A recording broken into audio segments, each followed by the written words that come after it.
Assalamualaikum warahmatullahi wabarakatuh. Kembali lagi bersama saya Ridho Jonda Putra, nomor induk mahasiswa 17230039.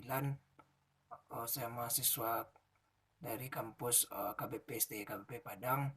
Di video kali ini saya akan mempresentasikan tugas kelima saya, yaitu tugas dari mata kuliah Seminar Akuntansi Keuangan dengan dosen pengampu Bapak Febriandi Ananda, SE MSI. Baik, di video kali ini merupakan tugas kelima dengan tema Accounting Conservation. Di sini saya meneliti sebuah artikel dengan judul Conservation Planning Under Climate Change, Accounting for Adaptive Potential and Migration Capacity in Species Distribution Model, atau perencanaan konservasi di bawah perubahan iklim, memperhitungkan potensi adaptif dan kapasitas migrasi dalam model distribusi spesies. Oke, artikel ini merupakan penelitian dari Andreas Hamann dan Sally N. Aitken. Baik, langsung saja kita bahas.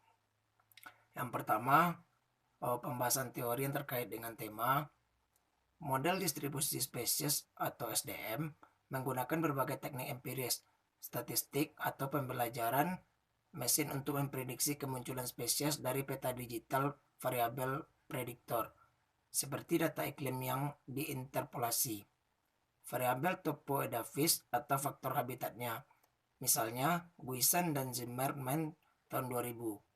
Meskipun ada pengecualian, misalnya O'Neill DKK 2008. SDM biasanya memprediksi ruang relung spesies yang terrealisasi.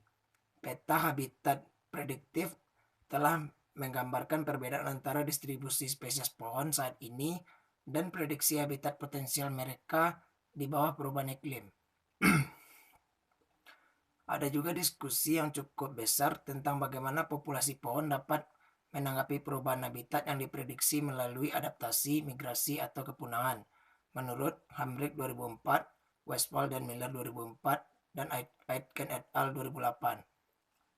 Bahkan untuk spesies pohon umum yang saat ini tidak berisiko, prospek perubahan iklim telah menimbulkan pertanyaan tentang bagaimana intervensi pengelolaan dapat meminimalkan hilangnya populasi pohon yang beradaptasi secara unik. Menurut Leidig and Kitzmiller tahun 1992 dan Miller et al. Tahun 2007. Sebaliknya, proyeksi dari SDM cenderung terlalu optimis untuk nasib populasi utara dan dataran tinggi di bawah perubahan iklim. Di sini, iklim yang sesuai secara umum diperkirakan akan dipertahankan pada tingkat spesies. Misalnya, proyeksi iklim populasi Douglas saat ini di British Columbia pada tahun 2080-an mungkin hampir sama dengan iklim populasi Douglas saat ini jauh ke selatan di Oregon. Atas dasar ini, SDM akan memproyeksikan bahwa habitat dipertahankan untuk populasi British Columbia sepanjang tahun 2080-an. Karena kondisi di sana tetap dalam relung spesies yang direalisasikan. Namun, jika populasi dibedakan secara genetik dan beradaptasi secara lokal, perubahan iklim akan memiliki dampak negatif tidak hanya di tepi belakang tetapi juga di seluruh rentang spesies.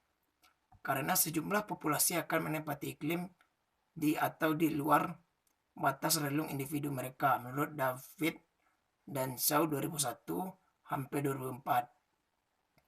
Saat ini terdapat banyak bukti bahwa struktur populasi genetik tidak boleh diabaikan ketika memprediksi pergeseran distribusi di bawah perubahan iklim untuk spesies pohon dengan kisaran luas. Ron O'Neill DKK 2008 dan Wang et al. 2006 dan 2010. Memprediksi penurunan pertumbuhan dan kelangsungan hidup populasi pinus longipole yang diadaptasi secara lokal ketika struktur populasi genetik diperhitungkan dalam studi dendrokronologi yang luas untuk Douglas. Chen et al. 2010 menunjukkan bahwa populasi utara dan dataran tinggi paling rentan terhadap perubahan iklim, sedangkan populasi dari batas wilayah selatan tampaknya relatif tidak terlalu terpengaruh karena adaptasi terhadap kondisi iklim lokal, hasil yang berlawanan dengan proyeksi SDM. Oke, selanjutnya manfaat dari penelitian ini, sejumlah asumsi yang mendasari penggunaan model distribusi spesies untuk memprediksi respon biologis terhadap perubahan iklim dilanggar untuk spesies pohon beriklim sedang dan boreal yang tersebar luas, berumur panjang, dan beradaptasi secara genetik dengan kondisi iklim lokal. Untuk mengatasi situasi ini, penelitian ini mengusulkan suatu metodologi untuk memperhitungkan efek potensial dari struktur genetik, potensi adaptif, dan kapasitas migrasi yang terbatas.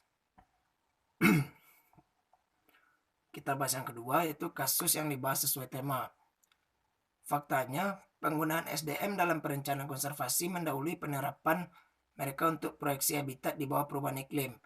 Mereka pertama kali digunakan untuk memperluas data sensus spesies secara spasial sebagai dasar pemilihan cadangan pada tahun 1990-an, menurut Cabeza dan Moilanen 2001. Lebih lanjut, telah ditunjukkan bahwa rentang geografis spesies pohon telah berkembang dan menyusut berulang kali sebagai respon terhadap siklus glasial di Amerika Utara bagian barat, tanpa banyak kepunahan atau signifikan.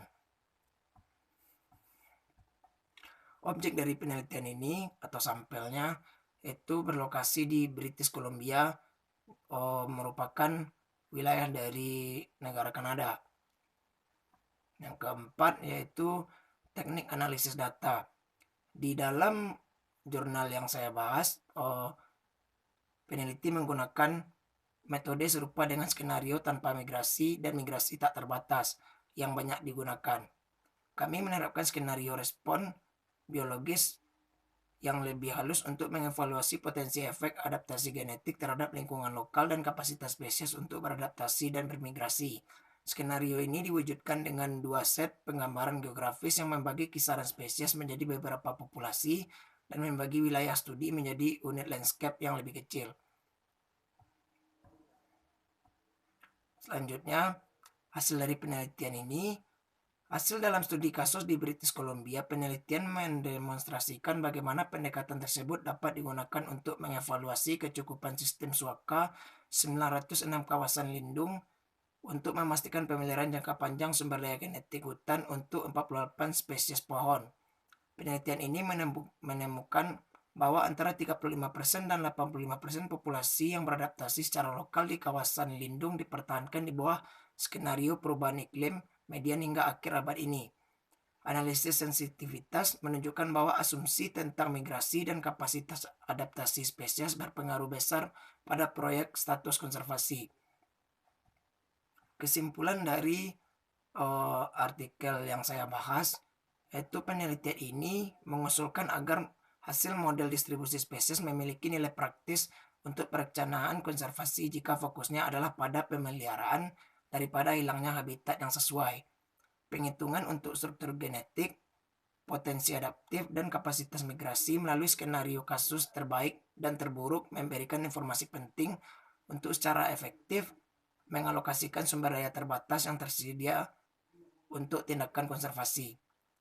Baik, mungkin itulah hasil presentasi dari saya dari jurnal yang sudah saya bahas.